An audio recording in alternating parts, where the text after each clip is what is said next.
Hello students of class 8th. Good morning. Today we will going to learn about chapter first crop and management. तो सबसे पहले हमें ये जानना है कि जो क्रॉप है ये आवश्यक क्यों है हमारे लिए। तो आपने 7th क्लास में 6th क्लास में या उससे पहले भी जान रखा है कि जितने भी ऑर्गेनिज्म होते हैं उनको जिंदा रहने के लिए भोजन की आवश्यकता होती है। तो इसलिए हमारे पास जो क्रॉप का प्रोडक्शन है ये आवश्यक है ताकि हम जीवित रह सकें।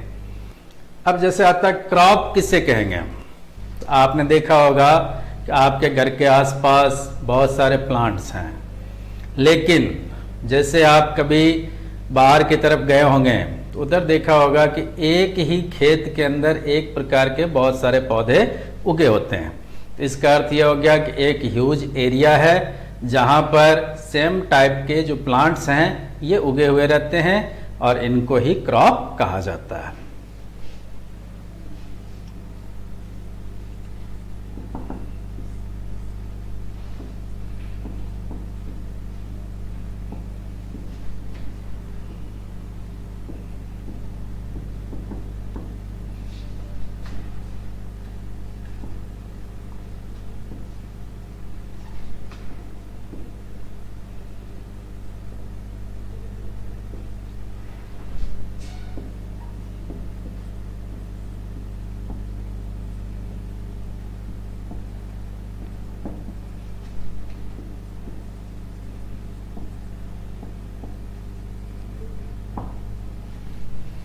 तो इसका डेफिनेशन बन गया कि जब सेम काइंड के प्लांट्स किसी भी एक ह्यूज एरिया में ग्राउंड किए जाते हैं उसको हम क्रॉप कहेंगे।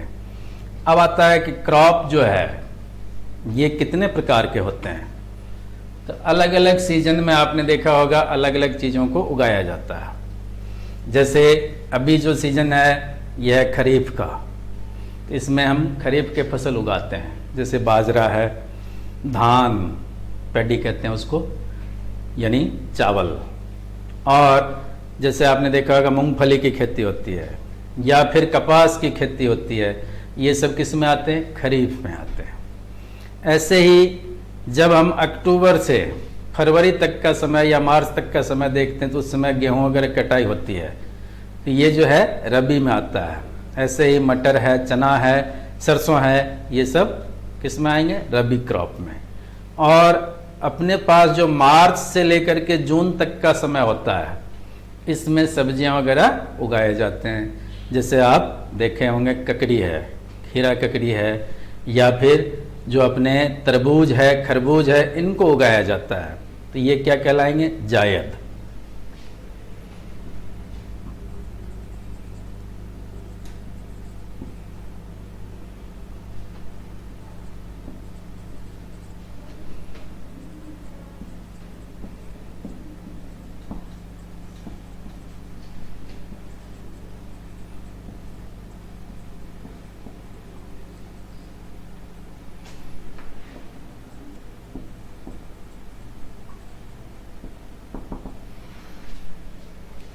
तो जो क्रॉप्स हैं सीजन के आधार पर निम्न प्रकार के होते हैं।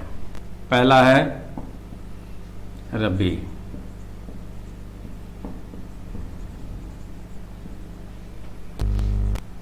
दूसरा है खरीफ,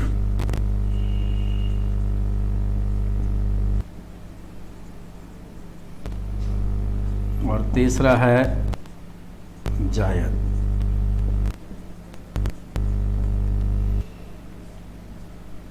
रबी क्रॉप्स तो ये जो है अक्टूबर से लेकर के फरवरी तक का इसका समय होता है।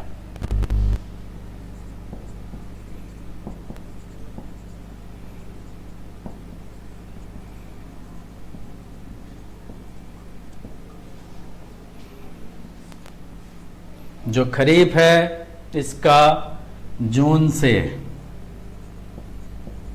सितंबर तक का,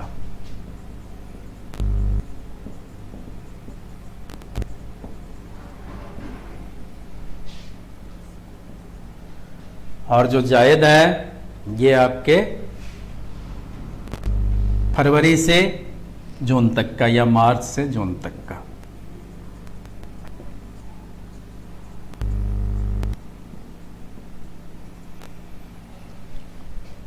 ये इनके उगाने के समय हैं। अब यहाँ पर हम देखते हैं कि रबी क्रॉप्स, ये जो है इसमें कौन कौन से एग्जाम्पल ले सकते हैं हम। तो जैसे व्हीट है,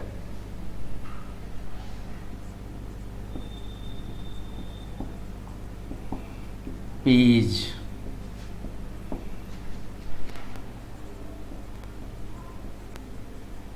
ग्राम्स एटसेट्रा। फिर आता है जो खरीफ क्रॉप है, ये जून से सितंबर तक का है, तो इसमें हम कौन कौन से एग्जाम्पल दे सकते हैं।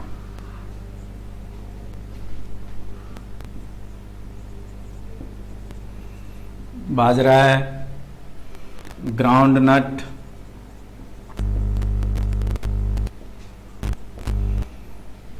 इसके अलावा आप जैसे कॉटन है, कपास कहते हैं।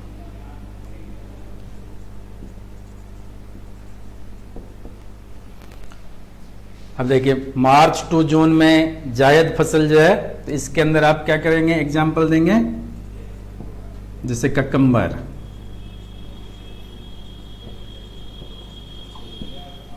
इसके अलावा जो अपने मस्क मेलन है, वाटरमेलन है,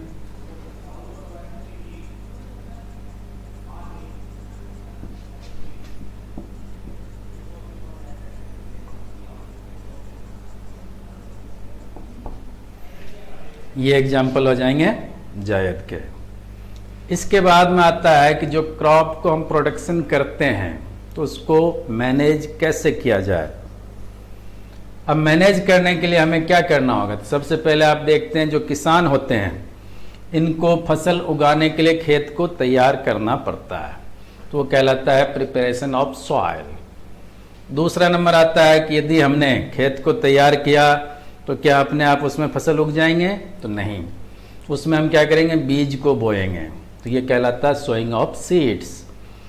अब जब हमने फसल के बीज को बो दिया, फसल जो है जर्मिनेट होगा, अब आप क्या करेंगे, उसमें खाद डालते हैं, तो एडिंग ऑफ मैन्योर या फिर फर्टिलाइजर कहेंगे हम। मैन्योर और फर्टिलाइजर दोनों डिफरेंट होते हैं। इसके बाद में आता है कि जो हमने खाद डाल दिया, अब प्लांट जो है बड़ा होना शुरू होता है, तो आपको फिर उसके अंदर क्या करना है, पानी डालना है, उसको कहते हैं सिंचाई, इरिगेशन। तो इरिगेशन जो है, इरिगेशन के कारण जो प्लांट्स होते हैं ये बढ़ते रहते हैं। यदि प्लांट को पानी नहीं मिलेगा तो वो सूख जाएगा, कहते हैं फसल जल गया। अब इसके बाद में आता है कि जब हमने इरिगेशन कर दिया तो फसल पक करके तैयार होगा। फसल जब तैयार होता है तब आपको क्या करना पड़ता है, इसकी कटाई करनी पड़ती है, उसको हम कहते हैं हार्वेस्टिंग। हार्वेस्टिंग होने के बाद में आप उसको थ्रेसिंग के द्वारा जो ग्रेन्स होते हैं और हस्क होते हैं, जो अनाज है, भूसा है, दोनों को अलग अलग कर दिया जाता है, तो इस प्रोसेस को हम थ्रेसिंग कहेंगे।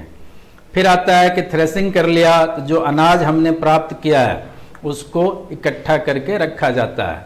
तो जैसे घर में रखे थे, आपने देखा होगा ड्रम वगैरह रखते हैं घर में, जिसको आप कोठी कहते हैं, तो उसमें इसको सुरक्षित रखते हैं, या फिर जो जूट से बने हुए बोरियां होती है उन बोरियों के अंदर रखते हैं। कृषि मंडी गए होंगे या कहीं पर गोदाम को देखा होगा आपने, वहाँ पर अनाज का भंडारण किया जाता है, तो बोरियों में रखते हैं वहाँ पर। अब कहा कि जैसे मान लीजिए बड़े स्तर पर अनाज का भंडारण करते हैं तो उस स्थान को हम क्या कहते हैं, सिलोस। तो सिलोस कहलाता है, इसको ग्रेनरीज भी कहते हैं हम। इसके बाद में जब स्टोरेज हमने कर लिया तो ये अनाज जो है इकट्ठे कर लेते हैं। अब मान लीजिए अपने घर में जितना चाहिए उतना रख लिया, इसके बाद जो बचता है उसको हम क्या करते हैं, मंडी में जाकर के बेच देते हैं। इसके साथ साथ इसमें चैप्टर में अपने एक एनिमल हस्बेंड्री भी आया हुआ है कि जैसे आपने देखा होगा किसान होते हैं तो गाय भैंस या बैलों को पालते हैं, या दूसरे भी एनिमल्स होते हैं उसको भी पालते हैं। यदि घर में इसको यानी जितने भी एनिमल्स हैं उसको हम पालते हैं तो इसका अर्थ क्या हुआ, एनिमल हस्बेंड्री कहलाएगा। अब पालने के लिए उसका खाना और रहने का स्थान, तो उसका जो अपने फूड है, साथ में हम देखते हैं शेल्टर, रहने का स्थान होता है, उसको हम क्या कहते हैं, शेल्टर। ये दोनों चीज़ें आवश्यक होती है और इसकी सहायता से हम पशुपालन करते हैं। पशुपालन की सहायता से बहुत सारे चीज अपने को प्राप्त होते हैं। जैसे मिल्क है, तो मिल्क कहाँ से मिलेगा? गाय या भैंस से, इसलिए गाय भैंसों को पाला जाता है। इसके अलावा हम देखते हैं गाय भैंसों का गोबर होता है या कूड़े कचरे होते हैं, इन सब को सड़ा करके या डिकम्पोज करके खेतों में डाल दिया जाता है, इसी को मैन्योर कहते हैं। Okay, thank you.